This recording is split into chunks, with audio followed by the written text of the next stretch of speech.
Greetings, book lovers everywhere. I'm E-Train and welcome to E-Train Talks. Today, I'm thrilled to be joined by debut middle grade author, avid reader, and jack of all trades, Cathy Carr.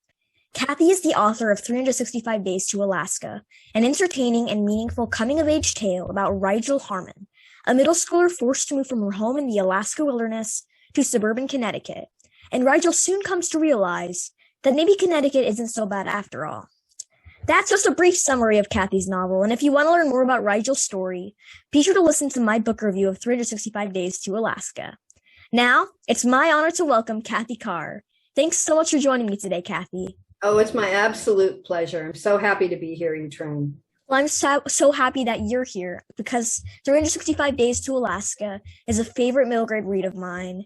And I think that Rigel's story is so inspiring and also entertaining. So I'm excited to talk about your novel and everything books today. Thank you. I am too. So before we discuss 365 Days to Alaska, let's chat a bit about you, if that's okay. So I read that you've worked in many different jobs before really diving into your writing. And that's so fascinating. Would you mind sharing some of your past jobs? Well, my first job where I ever filled out the official paperwork and I brought home a paycheck was as I worked in a nail file factory in Florida. That was the town, it was a job in the town where I lived in before I went off to college. So that was my first real job, my introduction. And I've also done a lot of other stuff. Let's see, of course I babysat like everyone I knew. I was a waitress, a terrible waitress. I was a cook. I've cooked in many different restaurants. I was better at that. I've cleaned offices. I planted morning glories for a biology department. That was the hardest job I ever had physically. I really thought I was going to die at the end of every day. And I've done all the standard things like working in bookstores, working in academic departments, working in libraries. I've taught college composition. I taught a creative writing course. So, and I did computer support, and I also ended up teaching doing technical documentation. So yeah, I guess by today's standards, I have worked a lot of jobs, but it wasn't that uncommon. I think, talking about this with people I know of my generation, sort of, and my husband, a lot of us worked these kinds of jobs while we were figuring out what we wanted to do. Like one of my good friends, Peggy, she ended up becoming a lawyer. But before she figured that out, she worked at a Kmart for a year and she waitressed, and then she worked as a paralegal. So, it was something I think in my generation, just more people did. It wasn't that uncommon. Wow. And that does sound like a lot of jobs. I know that many people had many different jobs in a different day and age, but nowadays that sounds like a lot of jobs. Yeah, well, keep in mind a lot of them were part-time too. It wouldn't be a full-time. Yeah. I'd have like 3 or 4 gigs going at the same time. But yeah, if it paid and it didn't distract me from my writing, I would do it. Legally, of course. Yeah. Well, what was your favorite one of all of those jobs? I actually did really like cooking in restaurants. I enjoyed that. I never worked in any super fancy restaurants, but I suppose I do have a different life where I imagine becoming a big fancy celebrity cook. The truth is the work is very hard and it's very physical. And to be honest, I'm not sure I could do it anymore. My feet used to just kill me by the end of the night. But I enjoyed that. And of course, I really enjoyed library work. I thought about getting my library degree. And I liked work for the creative writing department. I enjoy bookstore work very much, but sadly, as everyone knows, that pays really badly. So that really wasn't an option for me. But those are some of the things I enjoyed.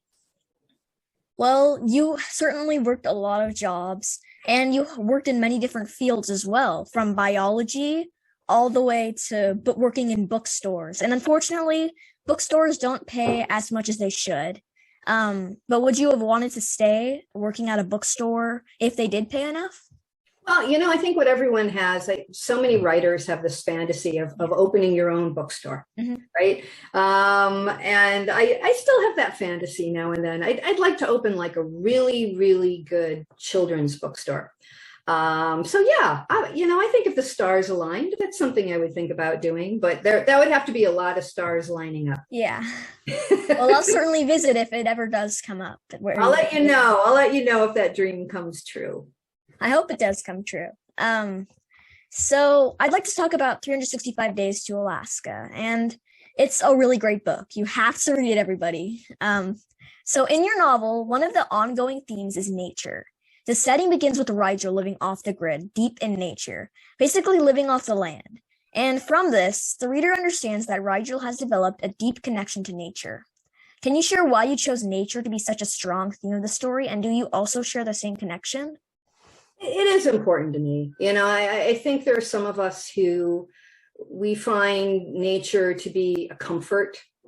It's sort of a sense of constant, it's like constantly interesting. I find myself, posting a lot about the animals I notice, what they do. Like I have a very wild, bad-tempered cat. And I post a lot of things about the latest thing my cat has been up to. But, I'd have to say, my cat eats its dinner in the garage every night. And I have this huge colony now of camel crickets, cave crickets that live in my garage. And you know why they live there, Etrain? They live there because they can eat the cat food when Barnaby is done. And I swear, I've said to people, I think I could like set up a cricket flea circus if I tried, because they're trained. I put the dishes down. Sometimes there's a whole row of them just waiting for Barnaby to finish eating, Yeah. It's interesting. So that's nature too. It isn't just like wolverines or caribou. It's also these cave crickets in my garage. And they're intelligent and they see what's going on and they're surviving, and they're surviving very, very well on my cat's cat food. So that's the kind of thing I find interesting. I never thought of cave crickets eating cat food, but that's nature for you. It is. And, if you think about it, I don't know if you remember this detail from the book, but one of the things Rigel starts feeding Blueberry is dog food, because it's high in protein and it's high in fat. It's really good quality food. And as a matter of fact, when I feed my cat outside, I have this colony of blue jays. Wow. Oh, yeah. They come and they eat the cat food every day. And this is chutzpah. After they eat, a lot of times they'll have a little sip from my cat's water bowl. And the other morning, I got up early to watch her F1 race on TV. Yeah, I watch those too. Oh, I love it. We'll have another conversation about that. Yeah. And I was watching the race, and then I glanced over at the window, and there was this blue jay sitting on top of the bird feeder, staring in the window at me. It's like, you're up. Why aren't you feeding the cat? It was great and hilarious. So, like I said, when you start paying attention, you start noticing these things. They really are all around us. Yeah, they really are. I sometimes notice, of course, I don't really live in a very nature-y town. I live in Northern California in a kind of big city, so there's not much nature, but I do notice a lot of birds. And I know that my cat, so we keep him inside, but he desperately wants to go outside. Before we adopted him, he was an outside cat, so we just see him run and claw at the window trying to get at all the birds. But yeah. Now, my cat started out that way too. And sadly, because, I know he should be an indoor cat, because, they kill so many birds when they're outside, but we've never been able to turn him into an indoor cat. But he does spend a lot more time indoors now. So I feel like that's a bit of a triumph. And I have noticed as he's getting older, he's killing fewer and fewer animals, because he used to bring them all to me. Well, that's good. So I'm happy about that. Maybe finally he's relaxing a little bit and he's like, my people are going to feed me. I really don't have to slaughter everything. But yeah, even something like, like you, I live in a very kind of busy area. It's a suburban town close to New York City. But even here, there are a lot of animals and there's a lot of action going on once you start paying attention. And I'm very grateful. I feel like my father was the person who really taught me to do that. And he was one of those people, he taught by example. He did not tell me or us. But we learned it from him. And I think that's one of the greatest gifts he gave me, teaching me to be aware of that world and take such pleasure in it, which he did too. Well, that's certainly a great lesson. And that leads me to my next question, which is when and how did you find the inspiration to write 365 Days to Alaska? There was a very direct inspiration for this, E-Train, and what it was an article I read once in a off-the-grid, Back to the Land magazine called Mother Earth News. And it ran a profile of this family who'd been living the same kind of lifestyle Rigel and her family do in far northern Canada. And the parents split up, and the mother took her 3 daughters and she moved to a big city in southern Canada, western Canada. And what I really remembered about the article was of the 3 daughters, 2 of them loved it. They're in public school. They like it. You're cold, just go turn up the heat. You get your food from the grocery store. They love it, love it, love it. But the 3rd girl really missed her old life. She missed living in the wilderness. She missed her father. She missed the whole thing. But guess what? Too bad. I mean, I'm sure her mother tried to be nicer about it, but this is what was, and she had to learn to adjust. And it wasn't easy. And the moment I read about that girl, I remember thinking that would be a good topic for a book. And I kept it in my head for many years before I started working on it. Well, that was certainly a big inspiration. And I can tell that you took a lot of inspiration from that article because a lot of what happened in the magazine, it happened in 365 Days to Alaska. Yeah. Rigel's sisters, they loved it in Connecticut, in suburban Connecticut with their grandma.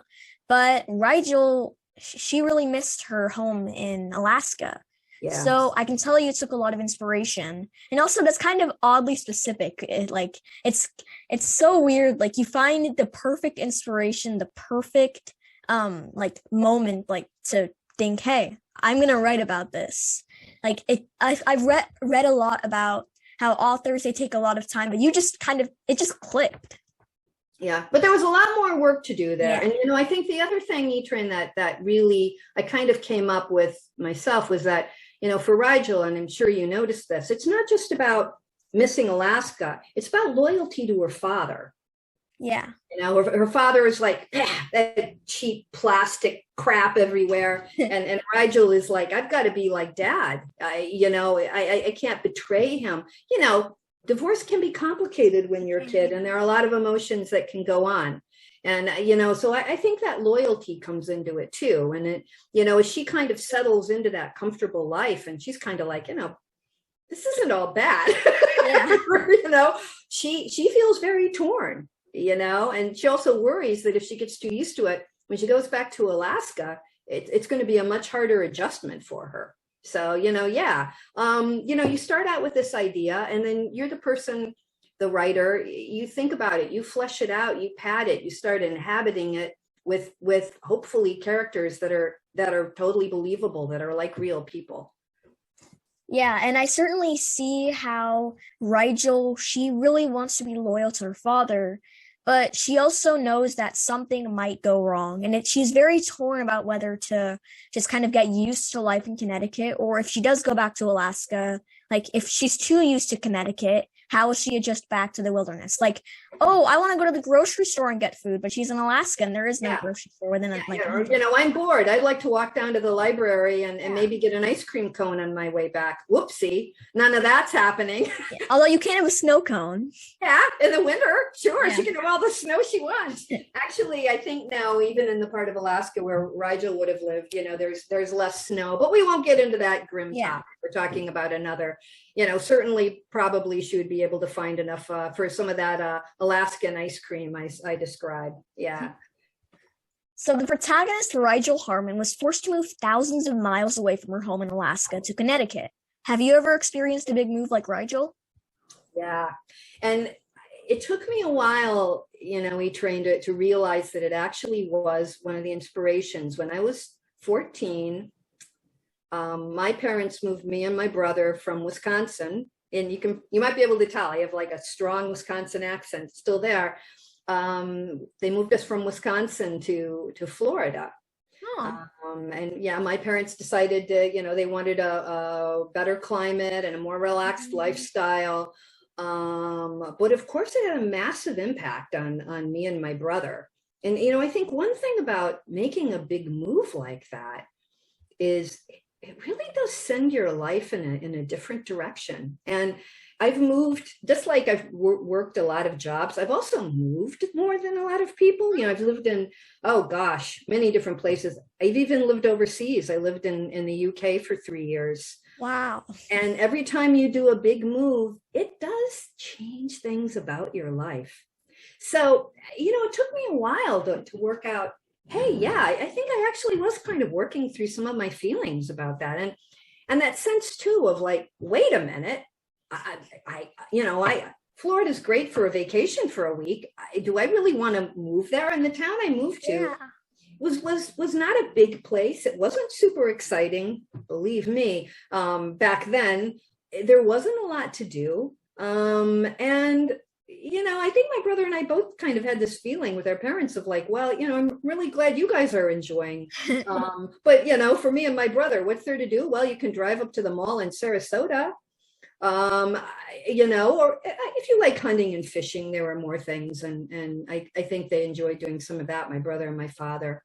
But yeah, it was a big change that I didn't get a lot of say about. And that actually, I think, did influence the book a lot. So that sounds like a really big inspiration, because Rigel, she was just forced to move out of the blue. Like, she knew that her parents were fighting, but she didn't know that it would come to that. Come to her sisters and her moving all the way to Connecticut. So it certainly sounds like you took a lot of inspiration from your moves to England and moved from Wisconsin to Florida, and you've certainly done a lot, and like a lot, yeah. Well, too, I mean, E-Train, I'm almost 61 years old. So I've had a lot of life and a lot of things have happened to me. And, I think when you're a writer, you can be like, yeah, I can call on so many things. I've had a lot of life experiences. So that can be an advantage. And I think of it as an advantage. Yeah, and it certainly sounds like an advantage, because when you're writing, you have to put yourself in other people's shoes. And when you're moving around a lot, you can find yourself in a lot of people's shoes, like from working as a waitress for a while to working as a cook to working in biology. You've certainly done a lot, and that's a really big outlet to writing about many different characters and other lifestyles. Yeah, and you meet so many different people, and I think that's really interesting. Like one thing I remember clearly from being in college was I took the Greyhound bus home because it was cheaper. And I'm pretty sure I was like the only student at my university who took the Greyhound bus home. It was like a 24-hour trip. Wow.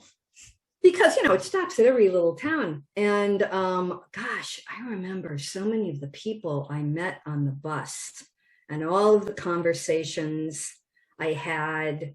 And I kind of keep all of that. I think for some writers, people are sort of your inspiration. You listen to them, you squirrel away what they say, a story here, a story there. And it can be very inspiring and interesting. So do you plan on writing any more middle grade stories, or just stories in general? Oh, yeah, of course. I'm like, I've got a second novel that's not done, but it's good. I'm trying to get it out there, and I'm working on my third one now, and they're all kind of different, really. Yeah, so far. The new one you can't share that on camera. What's that? I know that you can't share that on camera, though. Yeah, no, the one I'm working on now is about a girl who lives in North Carolina out in the sticks, and she wants to be a Formula One driver. Ooh. I know, right? Mm-hmm. I want to read that. Yeah, because I get to use all of my Formula One stuff, and it's a fascinating subculture. Yeah. It has its own rules, and the cast of characters, and as it's very dramatic. It's very soap opera like. And it's lights out and away we go. Yeah, lights out and away we go. That's the big line. And actually, it's in the novel, of course. You would know that. Yeah. So I certainly want to read that novel because Formula One, I watch it with my dad every Sunday for like years now. So that's certainly it's really going to appeal to me, and I know it'll appeal to a wide audience. I know a lot of people that love Formula One. It's really taken on a big audience. So this is totally beside the point, but who's your favorite driver? Do you have a favorite? George Russell probably. Oh, he is classy. He's an up and comer for sure. Yeah, I I like just him. felt I kind of felt bad for him that he was in Williams all those years, getting into Q3, Q2, but Yeah. now he's on Mercedes, and I'm very glad for him, and I'm Did excited. that great drive, as I recall. And yeah, then Mercedes called him up into the big, and then they pushed out Valtteri Bottas, who I also like very Yeah. much. But he's doing well at his new Mhm. team. So smiles all around. Yeah. Yeah. Who's your favorite driver? I really like Lewis Hamilton. Oh, me too. Yeah, I do because I think he's a very classy driver and so well spoken and he's great on the track. How can you not like Lewis Hamilton? Yeah, I really like Lewis Hamilton. He's Oh, and I always also been, like Charles Leclerc. I think yeah. he's a good driver. Yeah. So I read that you're represented by book agent Rachel Orr at Prospect Agency. Would you share what the process of finding someone to represent you and your novel is like? So the first thing I would say, and I think people sometimes tend to forget this because there's so much advice out there. Your manuscript has to be as good as you can possibly make it. It's so hard to say this to people who have been waiting a long time for success, but it really has to be as polished, as solid as you can make it. And that's going to take a while because for a lot of us, we're learning how to write a novel for a very specific audience. And then once you have that in place, and that's probably the hardest thing to do, having that patience, then you have to start looking for your partner because that's who your agent is going to be. You and your agent are going to be a team. You're going to be working together. So that's important to keep in mind. And that's that can be a very scary, discouraging experience. And you need to have a lot of perseverance and you need to have a lot of self-belief. And that's hard. I know it is hard. Yeah, But I have a story about that, actually. Excuse me. I know a lady named Carly Heath, wonderful writer, wrote a YA book called The Reckless Kind. And she told me that she queried 100 agents. wow. And here's the thing, too. She finally got an agent. And you know what? The agent got her book accepted. So there's a lot of random chance in there. There's a lot of like I said, really, I think one of the biggest qualities you can have is just perseverance. You've somehow got to find that in yourself and finding a way to deal with the repeated rejections most of us suffer. That's hard. It helps to have friends to complain to. It does. Useful thing. Yeah, so I can say that's a really difficult part of the process. And again, it's just part of it. We all have to go through it. Yeah, I've heard a lot about the querying process and how it can be a big struggle and very discouraging. So I think perseverance is a really important lesson and an important quality that we all have to have when we're kind of in the writing process because your manuscript, your manuscript might not be published immediately. It might not be accepted immediately, but you have to just keep going and eventually you'll find the right fit. And the agent that finds you and the agent that you find, they'll probably be the one. Yeah. And here's another thing that some people don't think about, but that's true. You keep writing these books while you're querying them and they're stacking up. But one thing that happens to a lot of people once they finally get an agent is the agent will say, do you have any other manuscripts I can look at?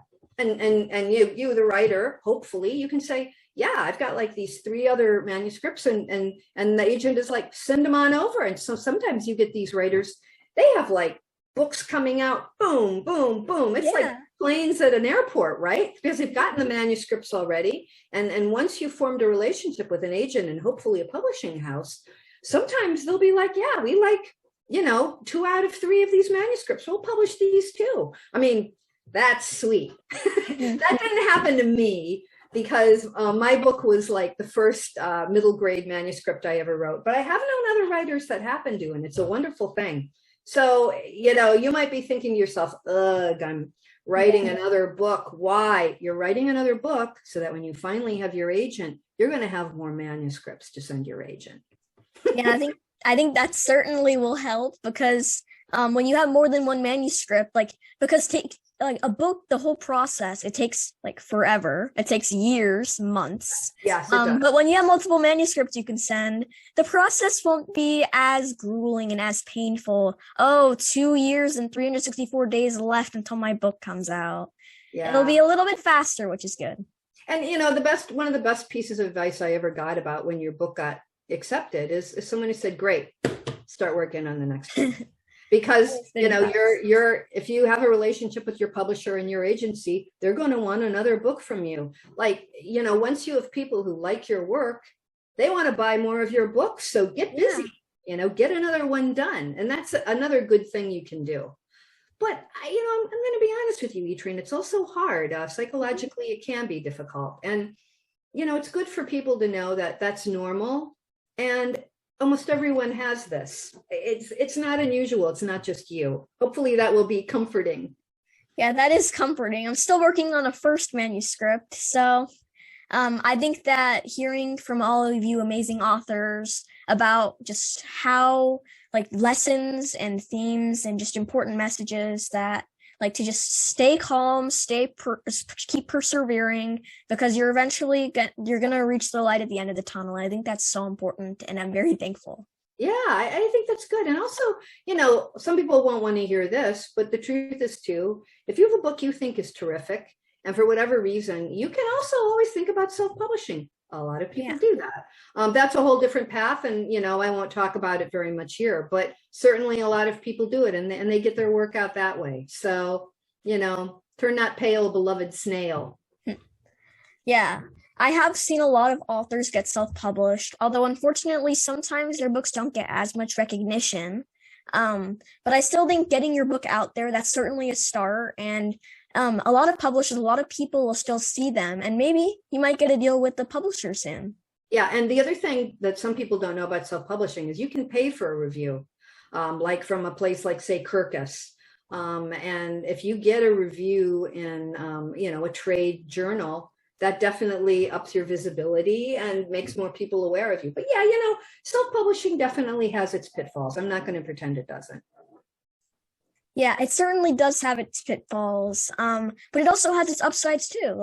It's still a publishing process, and although it might not be the one that you hoped for at the start, it's certainly a learning process, like all publishing processes and querying, everything about the writing process. It's a learning process, and you'll grow from it. And soon you might write 100 books like Gordon Corman, or you might just write a few, and that's still great. You're doing what you love. Yeah, either one is fine. I think every writer wonders, when am I going to run out of ideas? Yeah. It's a very common fear. And, that's part of the reason why I'm always scribbling down ideas constantly. Mm-hmm. Because, it is a fear. But even if you only publish one book, think about it this way. It's one more book than most people publish. Yeah. Although sometimes, for me, I have too many ideas, so I get so sidetracked that I lose sight of some of my best ideas because I'm like, oh, there's this idea and this and this. Oh, I can do so many things. Mm-hmm. Well, it's important, I think, to finish things. And I think that's sort of an unsung positive thing that you can do to improve your writing. When you finish a piece of writing, you learn so much more than if you are just always starting new things. When you finish something, you learn a lot about the shape of a finished piece of fiction, and that's important. So, write down all your ideas. But it would be really good to try to finish something, have a finish. I have certainly worked on finishing. That's a piece of advice that I've received a lot. Finish something, whether it's it doesn't have to be a 400-page novel. It can be a short story. It can even be a picture book. Mm-hmm. And also, I've heard about self-publishing and publishing. I think what you're saying, it's just super interesting, and it really expands on what I've already learned. So thank you. Yeah, and I wanted to tell you one other thing. When I started writing, I never finished anything either. So, It is. I think it's basically, it's just a stage. It's part of the process. You're working on a lot of things right now. And when you start out in very beginning workshops, they don't try to make you finish things. You write scenes, you write pieces of dialogue, you write descriptions. So in a way, maybe that's what you're doing right now. Yeah. I think that is kind of what I'm doing right now, just brainstorming, and then eventually I might find an idea that clicks, like 365 Days to Alaska. Who Yeah, knows? Maybe I might find the perfect idea in a magazine like yours. you could. This is why I'm always reading news snippets. Yeah. So are there any lessons you want your readers to take away from 365 Days to Alaska? Well, I'm not really a lesson type of writer. I'm not super, the word would be didactic. But, I think that if it got more kids interested in like nature, they started having the realization that they live in nature, they're part of nature, and that they can, start observing it and taking pleasure from it. That would make me happy. And I think that if some kid read this book and was like, you know what, Rigel was in a situation she didn't have total control, but she learned how to adapt, even though it wasn't perfect. I think that's a positive. And I think the other thing from the book that I wish I'd kind of known when I was in middle school was like, look, just because the popular kids don't love you doesn't mean you can't have friends. Yeah. Almost certainly there are people out there who are interested in being your friend, and you're going to like them and you're going to have a lot of fun. So just don't even worry about this. Don't play this game if you don't want to. Certainly. And those are two lessons that I've really thought about. And after reading 365 Days to Alaska, as well as a lot of middle grade books, I think that, yeah, nature's all around us. And who knows, maybe nature might be our best friend because, like Rigel.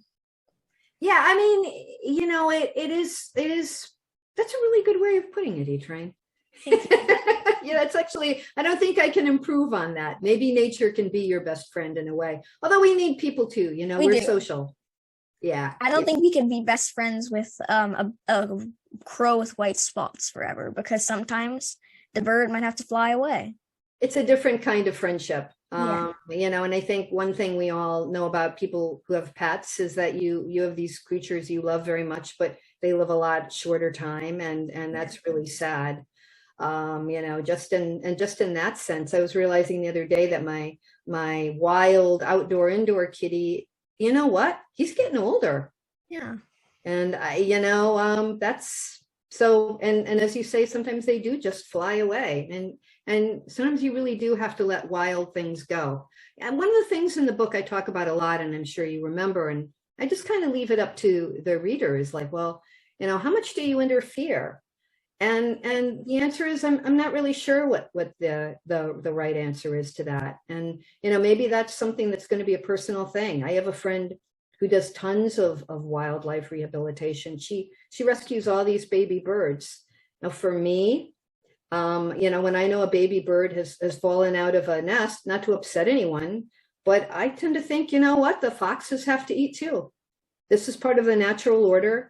And this has been going on for a long time, way before there were human beings around here. So maybe I shouldn't be sticking my thumbs in there, but that's a very personal decision, and it's something people need to think about and come up with their own answers to. Yeah, I think that's very important. We shouldn't stick our thumbs in nature because there's already a natural order, and nature, we don't need to save all the baby birds in the world, because maybe we save a baby bird, but we might kill another animal. So there's already a natural order, and we don't really need to change that because nature's just gonna find a way. Well, it's certainly something to think about, and think about, like, how much do we interfere? How much? Yeah, I mean, that's it. And again, I'm not someone who's going to be like, this is the right answer, I'm going to give it to you right now. I think it's a very personal decision. It can be, definitely. Sometimes you might have to save one baby bird, but you might not be able to save every single one. Well, look at Rachel, right? She saves this bird. So, obviously there's lots of different right answers. Sometimes there's more than one right answer to a question. Depends on circumstances and a bunch of other things. It definitely does depend on circumstances. And I know that a lot of research can go into writing a novel, which we've already discussed, how you had to do a lot of research about nature and reading nature magazines as well. Like that's where you found your inspiration as well. What were some of the ways you gathered information for 365 Days to Alaska, and were there any challenges when researching? Well, I had to learn a lot about crows.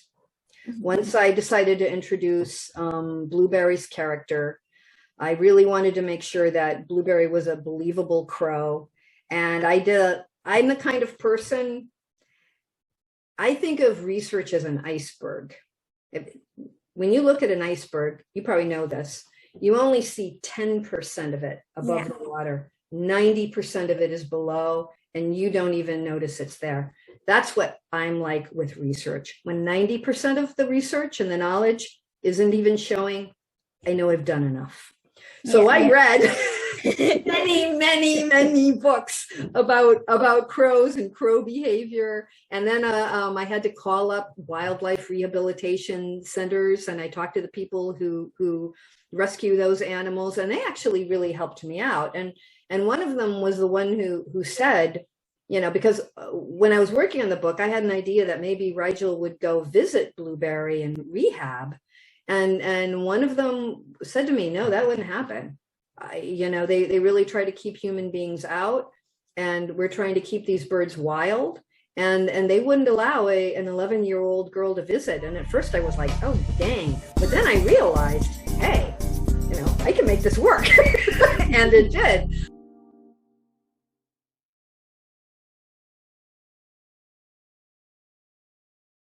My guest today has been the debut middle grade author of 365 Days to Alaska, Cathy Carr.